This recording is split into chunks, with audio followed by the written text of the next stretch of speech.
മലേഗാവ് സ്ഫോടന കേസിൽ 7 പേരും കുറ്റവിമുക്തരെന്ന് കോടതി. സാധ്വി പ്രജ്ഞാ സിംഗ് ഠാക്കൂർ ഉൾപ്പെടെയുള്ളവരെ വെറുതെ വിട്ടു. മുംബൈയിലെ പ്രത്യേക NIA കോടതിയാണ് വിധി പറഞ്ഞത്. UAPAയും ആംസ് ആക്ടും നിലനിൽക്കില്ല. ഗൂഢാലോചനയ്ക്ക് തെളിവില്ല എന്നും കോടതിയുടെ നിർണായക കണ്ടെത്തൽ. നന്ദഗോപൻ ചേരുന്നുണ്ട് കൂടുതൽ വിവരങ്ങളുമായി. നന്ദൻ, 17 വർഷങ്ങൾക്ക് ശേഷം ഒടുവിൽ സത്യം പുറത്തു വന്നിരിക്കുന്നു. മറ്റ് വളരെ പ്രധാനപ്പെട്ട വിവരങ്ങൾ. മലേഗാവ് സ്ഫോടന കേസിൽ 7 പേരും കുറ്റവിമുക്തരെന്ന കോടതി വിധി പുറത്തു വന്നിരിക്കുന്നു. സാധ്വി പ്രജ്ഞാ സിംഗ് ഠാക്കൂർ ഉൾപ്പെടെയുള്ളവരെ വെറുതെ വിട്ടു. മുംബൈയിലെ പ്രത്യേക NIA കോടതിയാണ് വിധി പറഞ്ഞിരിക്കുന്നത്. UAPAയും ആംസ് ആക്ടും നിലനിൽക്കില്ല. നന്ദഗോപൻ ചേരുന്നുണ്ട്. നന്ദൻ, ഏറ്റവും പുതിയ റിപ്പോർട്ട്.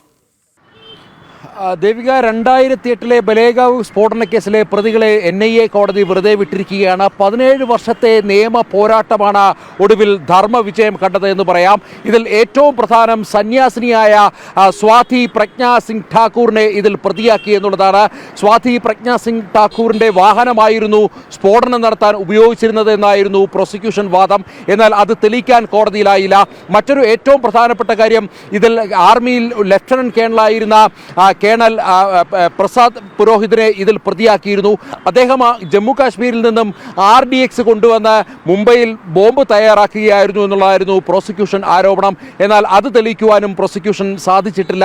ഇതിൽ ഒരു ഫിംഗർ പ്രിന്റോ അല്ലെങ്കിൽ ഇതുമായി ബന്ധപ്പെട്ട ചർച്ചകൾ നടന്നതോ ഗൂഢാലോചനയോ ഇതൊന്നും തന്നെ തെളിയിക്കുവാൻ വേണ്ടി പ്രോസിക്യൂഷന് സാധിച്ചിരുന്നില്ല എന്നുള്ളതാണ് ഇപ്പോൾ വ്യക്തമാകുന്നത്. 17 വർഷം നീണ്ട നിയമ പോരാട്ടം, ആ 17 വർഷത്തിൽ വലിയ രീതിയിലുള്ള പോരാട്ടമാണ്, അല്ലെങ്കിൽ വലിയ രീതിയിൽ ഈ പ്രതികൾ ക്രൂശിക്കപ്പെട്ടു എന്നുള്ളതാണ് യാഥാർത്ഥ്യം. അവർ ജയിലറയ്ക്കുള്ളിൽ അകപ്പെട്ടു. മാത്രമല്ല, കാവി ഭീകരത എന്നുള്ളൊരു നരേഷൻ കൊടുക്കുവാൻ വേണ്ടി കോൺഗ്രസ് നടത്തിയ ശ്രമങ്ങളാണ് ഇവിടെ ചീട്ടുകൊട്ടാരം പോലെ തകർന്നടിച്ചത് എന്നുള്ളതാണ് യാഥാർത്ഥ്യം. കാവി ഭീകരത, ഇസ്ലാമിക ഭീകരത പോലെ തന്നെ രാജ്യത്ത് കാവി ഭീകരതയും ഉണ്ടെന്ന് വരുത്തി തീർക്കുവാൻ വേണ്ടി 2008 സെപ്റ്റംബർ 29 രാത്രി 9:33 ഈ മലേഗാവിൽ ഇത്തരമൊരു സ്ഫോടനം നടക്കുന്നത്. ആദ്യഘട്ടത്തിൽ സ്ഫോടനത്തിൻ്റെ അന്വേഷണം ശരിയായ ദിശയിലേക്കായിരുന്നു. ഇതുമായി ബന്ധപ്പെട്ട് ചില സിമി അടക്കമുള്ള ചില തീവ്ര ഇസ്ലാമിക ഗ്രൂപ്പിൽപ്പെട്ട യുവാക്കളെ പോലീസ് അറസ്റ്റ് ചെയ്ത് കൃത്യമായി ചോദ്യം ചെയ്ത് അന്വേഷണം ശരിയായ ദിശയിലേക്ക് പോകുന്ന ഘട്ടത്തിലാണ് മഹാരാഷ്ട്രയിൽ അന്ന് ഭരിക്കുന്ന കോൺഗ്രസ് സർക്കാർ ഇതുമായി ബന്ധപ്പെട്ട് ഒരു പ്രത്യേക ATF ആന്റി ടെററിസ്റ്റ് സ്ക്വാഡിനെ നിയമിക്കുകയും അങ്ങനെ അന്വേഷണത്തിലേക്ക് കടക്കുകയും ചെയ്തത്. അങ്ങനെ ആന്റി ടെററിസ്റ്റ് സ്ക്വാഡ് വന്നതോടുകൂടി അന്വേഷണം മറ്റൊരു ദിശയിലേക്ക് സഞ്ചരിക്കുകയായിരുന്നു.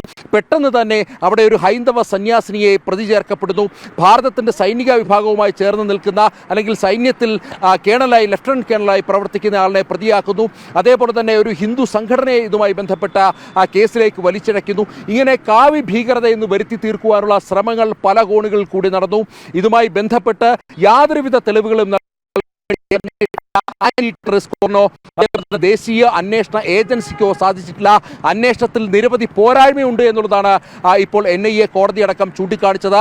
ഇത്തരം തെളിവുകളുടെ ഒരു വലിയ അഭാവത്തിലാണ് ഈ കേസിലെ മുഴുവൻ പ്രതികളെയും വെറുതെ വിട്ടുകൊണ്ട് ഇന്നിപ്പോൾ ദേശീയ അന്വേഷണ ഏജൻസിയുടെ പ്രത്യേക കോടതി, മുംബൈ കോടതി ഉത്തരവിട്ടിരിക്കുന്നത്. ദേവിക.